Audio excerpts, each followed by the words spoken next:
Sikap dan penilaian masyarakat terhadap pemimpin negara yang akan mengakhiri masa jabatannya biasanya berbanding lurus dengan cara pemimpin tersebut memimpin negara. Jika di akhir masa jabatan banyak rakyat yang menyebut pemimpinnya sebagai pembohong dan perusak demokrasi serta konstitusi, bisa jadi kualitas pemimpinnya memang demikian, yakni gemar berbohong dan sudah merusak demokrasi dan konstitusi.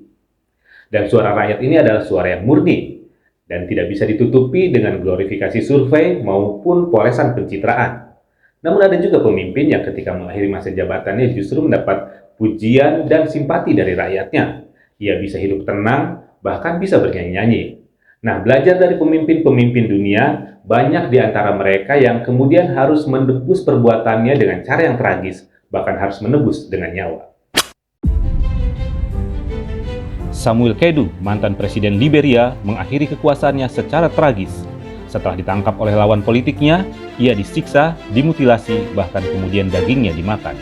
Siapakah Samuel Kedu? Samuel Kedu memimpin Liberia sejak tahun 1980 hingga 1990. Selama 10 tahun memimpin Liberia, Samuel Kedu menjalankan kekuasaannya sebagai diktator. Ia tak segan membantai para lawan politiknya secara sadis. Samuel Kedu mengawali kiprahnya di militer sejak usia 18 tahun. Ia berasal dari etnis Kran, etnis mayoritas di Liberia yang telah lama ditindas oleh kelompok elit Amerika Liberia. Elit Amerika adalah bekas budak yang telah dibebaskan yang kemudian mendirikan Liberia pada tahun 1847. Seperti penduduk asli Liberia lainnya, Samuel Kedu membenci hak istimewa Amerika Liberia.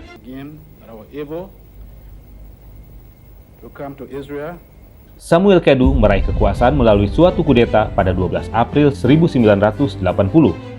Ia membunuh Presiden William R. Tolbert Jr. di istana. Samuel Kedu kemudian memimpin rezim militer. Ini merupakan kali pertama Liberia dipimpin oleh penduduk asli. Di awal pemerintahan, ia melakukan pembunuhan massal terhadap anggota pemerintahan Tolbert. Pada 1985, Samuel Kedu memenangi pemilihan presiden yang disebut penuh kecurangan. Sebelum pemilu, ia membunuh lebih dari 50 orang lawan politiknya. Pemerintahannya digambarkan sangat korup dan brutal. Samuel Kedu selalu dibayangi pemberontakan dan ancaman pembunuhan. Hingga kemudian, pada 9 September 1990, Samuel Kedu ditangkap oleh pemimpin tentara yang dipimpin Prince G. Johnson. Di markas tentara Johnson, Samuel Kedu disiksa. Telinga, jari tangan, dan kakinya dipotong. Proses penyiksaan ini direkam kamera dan disiarkan. Samuel Kedu kemudian dimutilasi dan dagingnya dimakan oleh Johnson dan pengikutnya. قررت المحكمة الحكم على المدان صدام حسين المجيد بالإعدام شنقا حتى الموت لارتكاب قتل عمد كجريمة ضد الإنسانية. Akhir tragis juga dialami Saddam Hussein, Presiden Irak periode 1979 hingga 2003. Selama 24 tahun memimpin Irak, Saddam Hussein dikenal sebagai diktator yang kerap menghabisi lawan politiknya. Saddam Hussein sendiri naik dari wakil presiden menjadi presiden setelah memaksa mundur Presiden Ahmed Hassan al-Bakr. Salah satu pembantaian massal yang pernah dilakukan Saddam Hussein adalah ketika ia menggelar konferensi Partai Baath pada 22 Juli 1979. Nama-nama yang akan dibunuh diumumkan di ruang konferensi, kemudian dibawa keluar untuk dieksekusi. Di bawah kepemimpinan Saddam Hussein, Irak pernah menginvasi Iran dan Kuwait. Pemerintahan Saddam Hussein digulingkan oleh koalisi pimpinan Amerika Serikat yang menuding Saddam Hussein mengembangkan senjata pemusnah massal. Setelah lama bersembunyi, Saddam Hussein ditemukan bersembunyi di bunker bawah tanah di desa pertanian di Ad-Dawr, dekat Tikrit. Setelah melewati serangkaian sidang, Saddam Hussein dinyatakan bersalah, dan pada 30 Desember 2006, Saddam Hussein dihukum gantung di sebuah pangkalan Irak di Baghdad. Saddam Hussein dimakamkan di tempat kelahirannya di Al-Auja. Nicolae Ceausescu yang menjadi presiden Rumania dari tahun 1967 hingga 1989 dikenal sebagai diktator yang pernah melakukan genosida. Mare greșeală o primejdie gravă. Ia dan istrinya Elena dieksekusi mati oleh militer bertepatan dengan hari Natal tahun 1989. Ketua Partai Komunis Rumania itu dianggap terbukti melakukan kejahatan terhadap negara. Kejahatan itu antara lain genosida atau pembunuhan massal terhadap demonstran.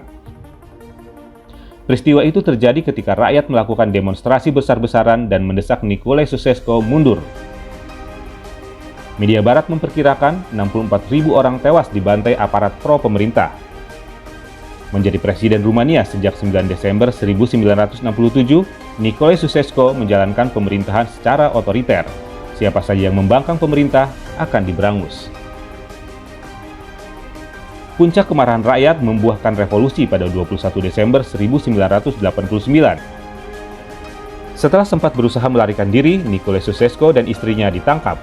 Setelah melalui persidangan kilat, Nicolae Ceausescu dan Elena ditembak mati oleh militer. Rekaman eksekusi mati disiarkan di berbagai negara. Dari tayangan tadi kita bisa memetik pelajaran. Bagaimanapun, kekuasaan untuk memimpin negara adalah amanah dari rakyat. Jika mengkhianati rakyat, maka bersiaplah menanggung hukuman sosial dari masyarakat. Sampai jumpa.